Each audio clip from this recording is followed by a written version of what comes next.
I walked in unannounced and saw my husband cooking her breakfast. But the look on my best friend's face wasn't guilt. It was disappointment that I was still alive. Most people think I'm a villain for what I did next, but you haven't seen what he was putting in my tea every single night.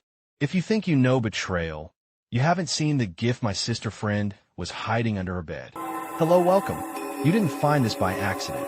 These are stories of quiet courage, hidden truths, and people who chose heart over fear. If that pulls you in, please subscribe, tap the notification bell, and stay with us.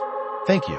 The humid morning air in East Legan felt heavy with the scent of blooming frangipani and the distant sound of the cathedral bells. Elena Mensa sat at her vanity, adjusting the silk scarf that framed her face, her reflection showing a woman who carried the weight of a spiritual dynasty with grace. As the daughter of Archbishop Mensa, her life was a testament to blessing, but today a strange, cold shiver traced her spine despite the Ghanaian heat. She looked at the wedding photo on the wall. Kofi's smile was wide, his eyes bright, but lately, that same man felt like a ghost haunting their marble-floored mansion. Kofi entered the room, his footsteps silent on the Persian rug, and kissed the top of her head with a clinical coldness that she mistook for morning grogginess. He spoke of early meetings and late-night deadlines, his voice steady, but his eyes refusing to meet hers in the mirror. Elena offered a prayer for his stress, unaware that the man she had exchanged vows with was currently calculating the distance between his guilt and his desire. To the world, they were the golden couple of Accra, but to the shadows in the corner of the room, they were a house built on shifting African sand. Sasha had been Elena's shadow since their days at the University of Ghana, a bond forged in shared secrets and expensive lattes at the airport city cafes. She was the one who caught Elena's bouquet, the one who organized the Archbishop's gala, and the one Elena called when the silence in her marriage became too loud. Sasha's laughter was like expensive wine, bold, intoxicating, and seemingly sophisticated, and Elena drank it in, never noticing the slight bitter aftertaste of envy that lingered in the air when she spoke of her luck. That afternoon, they sat in the plush lounge of a boutique hotel, Sasha's manicured hand resting comfortingly on Elena's. "You're overthinking it, Elle," Sasha whispered, her eyes scanning Elena's face for any sign of suspicion. "Kofi loves you. He's just under pressure from the firm." As Elena nodded, feeling relieved by her friend's reassurance, Sasha's thumb traced the line of her own phone in her pocket, where a message from Kofi sat unread. "I can't do it tonight." The light in the house felt too bright. Kofi sat in his parked SUV overlooking the Atlantic at Labadi Beach, the waves crashing against the shore like the rhythm of his own panicked heart. Every time he looked at Elena, he saw the woman who had supported him when he was a nobody, but when he looked at Sasha, he saw a fire that promised to burn his boredom away. Sasha didn't demand he be a godly husband. She demanded he be a king, and she had convinced him that Elena's purity was a cage. The darkness had taken root in his mind, a creeping vine that choked his memories of love until only the thorns of obsession remained. He pulled out a small, amber vial Sasha had given him, the liquid inside clear and odorless, a gift from a specialist in the hinterlands of the Volta region. Sasha's voice echoed in his head, telling him that this wasn't murder, but a necessary transition to the life they deserved. But as he gripped the steering wheel, his hands began to shake uncontrollably, a sudden, violent tremor that made it impossible to even unscrew the cap. It was as if the very air in the car had become thick and resistant, a wall of invisible pressure keeping him from moving forward with the plan. "She is the reason you are stagnant, Kofi," Sasha hissed that evening, tucked away in the shadows of her private balcony in cantonments. She paced like a caged leopard, her silk robe fluttering in the breeze as she looked down at him with a mixture of disdain and hunger. She pointed out how the Archbishop's influence made Kofi look like a trophy husband rather than a man of substance. She painted a picture of a future where Elena's inheritance was theirs, where the Mensa name was a footstool for their climb to the top of Accra's elite. Kofi listened, his morality eroding under the relentless drip of her manipulation. He felt small in her presence, a child being scolded by a dark queen, and he hungered for her approval more than he feared the heavens. I tried, he whispered, his voice cracking like dry earth. But every time I get close, I feel sick, like my lungs are filling with water. Sasha stepped closer, her breath hot against his ear, promising him that the next time would be different, that the god he feared was nothing compared to the life she could give him. The following night, the opportunity presented itself with a deceptive simplicity that made Kofi's heart race. Elena was tired after a long day of charity work at the orphanage and asked for a cup of her favorite hibiscus tea before bed. Kofi stood in the kitchen, the amber vial hidden in his palm, his reflection in the stainless steel kettle looking like a stranger. He carefully measured the poison into the delicate porcelain cup, his heart hammering against his ribs like a trapped bird, the silence of the house amplified by the ticking of the grandfather clock. He walked toward the bedroom, his steps heavy, but as he reached the threshold, a sudden, deafening sound erupted. A massive branch from the ancient mango tree outside snapped and crashed through the window. The glass shattered with the force of an explosion, and the shock caused Kofi to stumble, the porcelain cup flying from his hand and shattering against the floor. Elena screamed in surprise, unhurt but shaken, while Kofi stared at the wasted poison soaking into the rug. It was the third accident in a week, and the fear began to settle into his bones. He was fighting something he couldn't see. Accra is a city of eyes and ears, where secrets are traded over jollof rice and gossip is the currency of the streets. At the high-end salons in OSU, the stylists began to whisper about the Archbishop's son-in-law, who was seen more often in the passenger seat of a sleek red Mercedes than in his own car. They spoke of late-night sightings at secluded bars on the outskirts of the city, where he sat too close to a woman who definitely wasn't Elena. The whispers hadn't reached the cathedral yet, but the atmosphere was shifting, the air around the Mensa family growing static with impending scandal.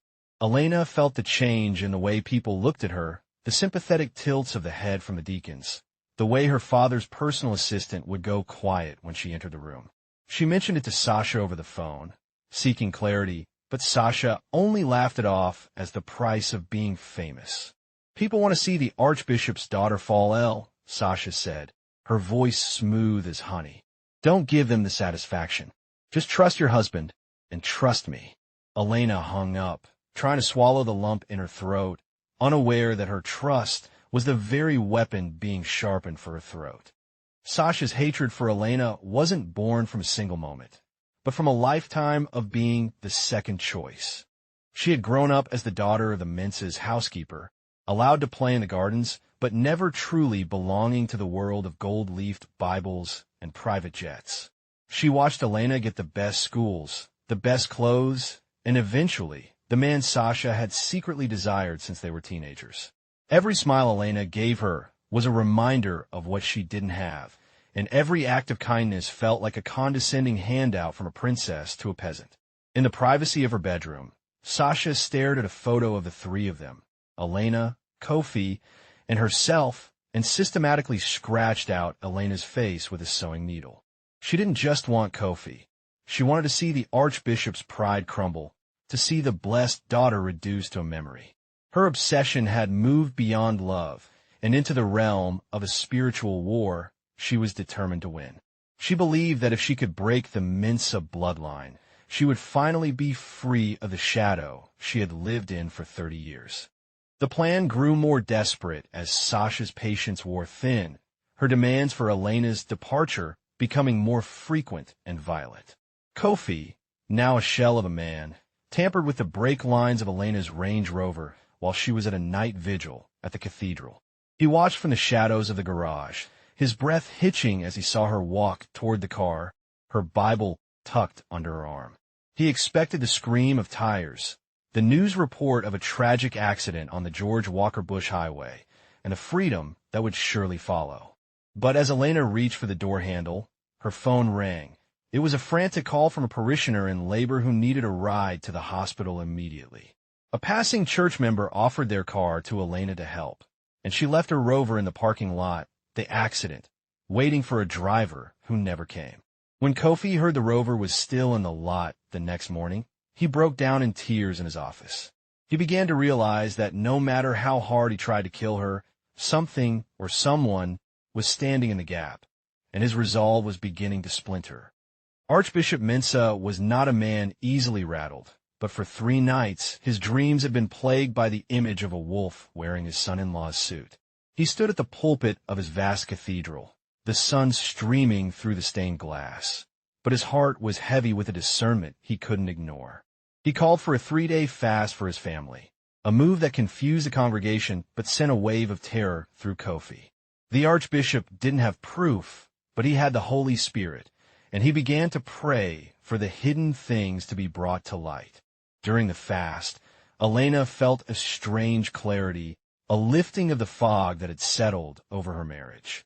She began to notice the small things, the way Kofi's phone stayed face down, the scent of a perfume she didn't own on his coat, and the way he flinched when she touched him. She didn't want to believe it, but the prayer was doing its work, stripping away the scales from her eyes. The spiritual shield her father had raised was not just protecting her life. It was preparing her for the truth that was about to break her world apart. Sasha was losing control, her carefully constructed mask slipping as Kofi became more erratic and plagued by divine failures. She met him in a secluded park in Legan, her eyes flashing with a cold, murderous fury that finally made Kofi realize the monster he was sleeping with. "One last chance, Kofi," she hissed, her fingernails digging into his forearm until he bled. "She's going to a meeting in Tima tomorrow morning. If she makes it back alive, don't bother coming to my door again. I'll tell the archbishop everything you've already tried to do." Kofi felt the noose tightening. He was trapped between the woman he feared and the wife he was supposed to kill. He spent the night staring at Elena as she slept, the vial of poison in his hand once more. But the image of her father's piercing eyes haunted him. He realized that Sasha didn't love him. She was using him as a weapon, and once the weapon was used, she would surely discard it. He was a man drowning in the middle of the ocean, with a shark on one side and a storm on the other, and no way to reach the shore. The morning of the Tima meeting arrived with a gray, overcast sky that seemed to mirror Elena's internal state.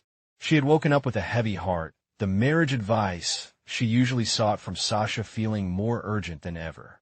She decided to skip the morning session of her meeting and drive straight to Sasha's house in Cantonments, hoping to catch her friend before she started her day. She wanted to pour her heart out, to tell Sasha about the accidents and Kofi's strange behavior, seeking the comfort of the woman she called her sister. As she drove, Elena felt a strange sense of peace, a quiet nudging, that she should hurry, that this visit was more than just a social call. She pulled up to the gated community, the security guards recognizing her and waving her through without a second thought. She didn't call ahead. She wanted it to be a surprise, a throwback to their university days when they would show up at each other's dorms with breakfast and gossip. She parked her car, grabbed a bag of fresh pastries from a local bakery, and walked towards Sasha's front door, unaware that she was walking into the epicenter of her own destruction.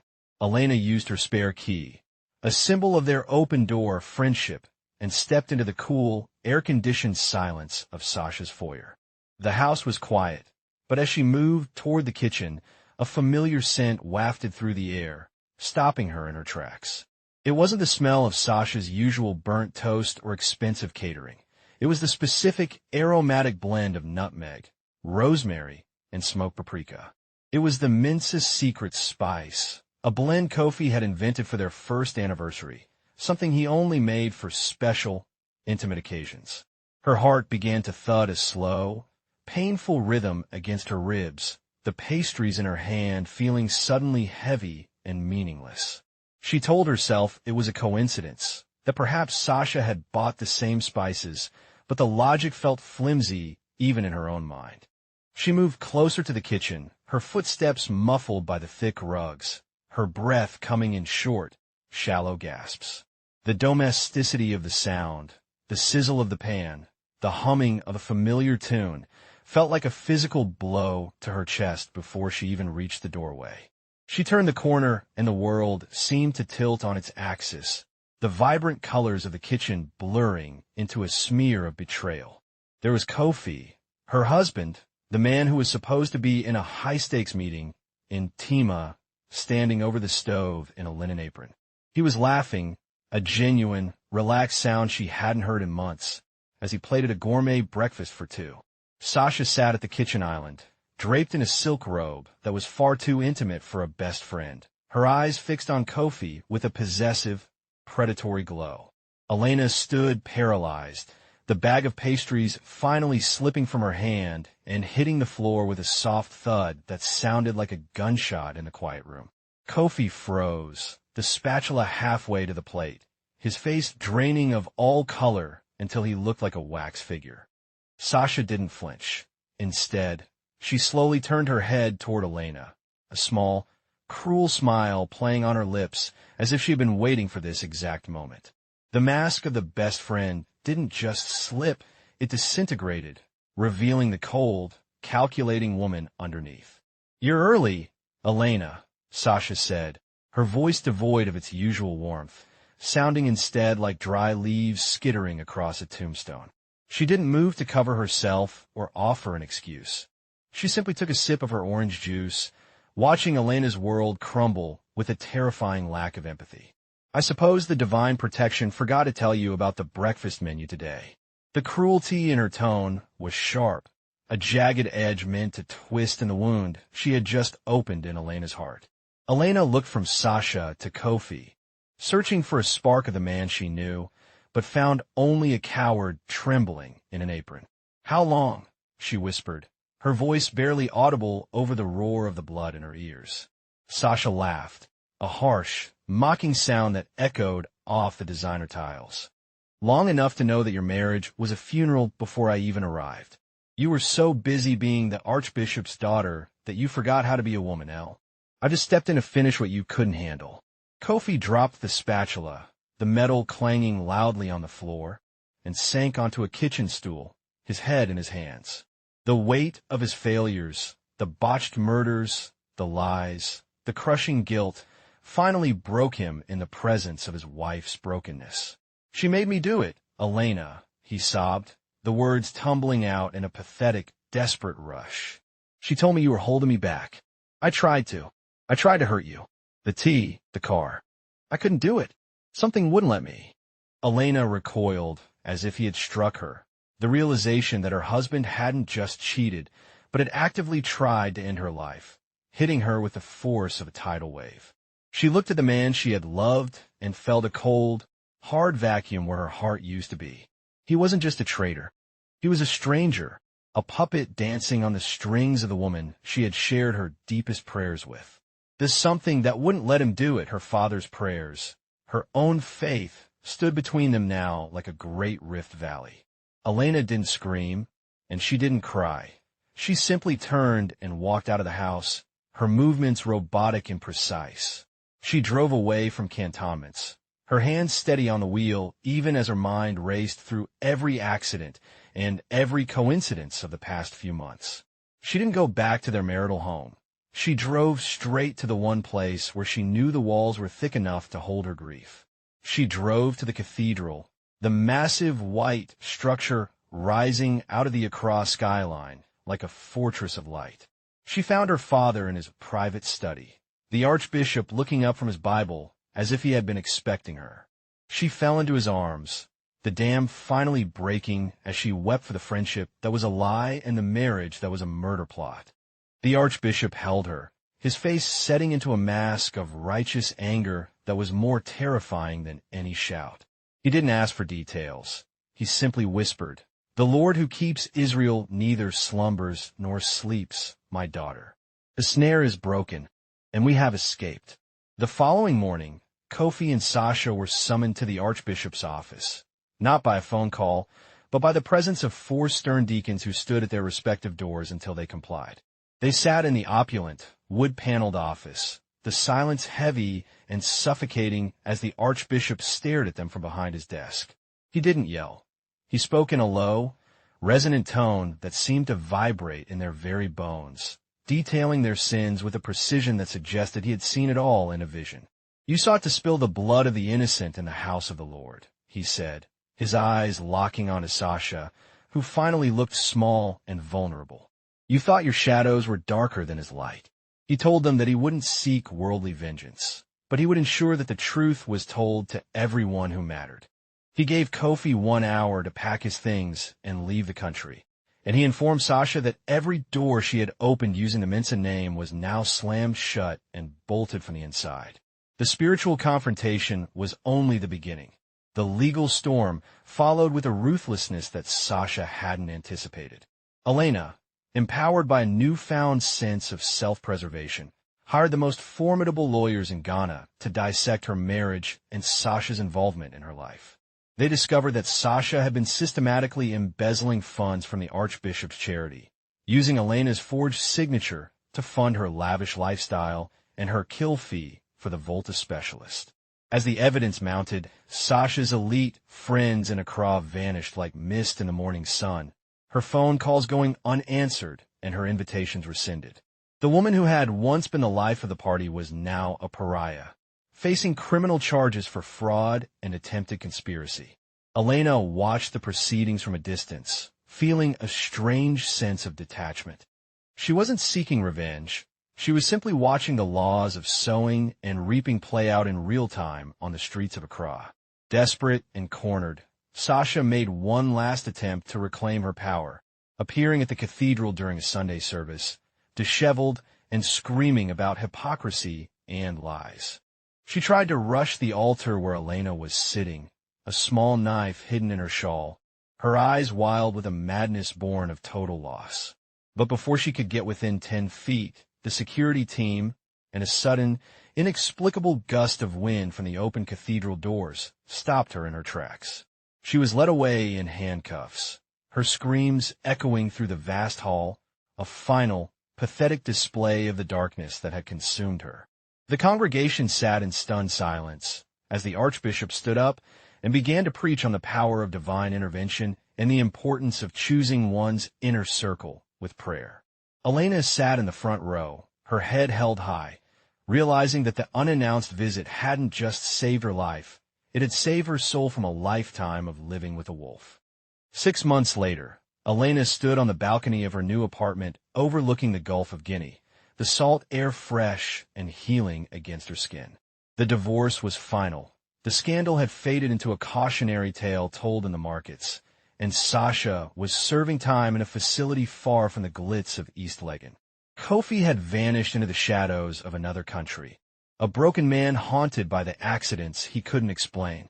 Elena was no longer just the Archbishop's daughter. She was a woman who had walked through fire and come out refined like 24-karat Ghanaian gold. She looked at the sunrise, the orange and purple hues reflecting off the water, and felt a deep, abiding gratitude for the shock she had found in Sasha's kitchen. If she hadn't walked in that morning, she might still be drinking poison tea and sleeping next to a murderer.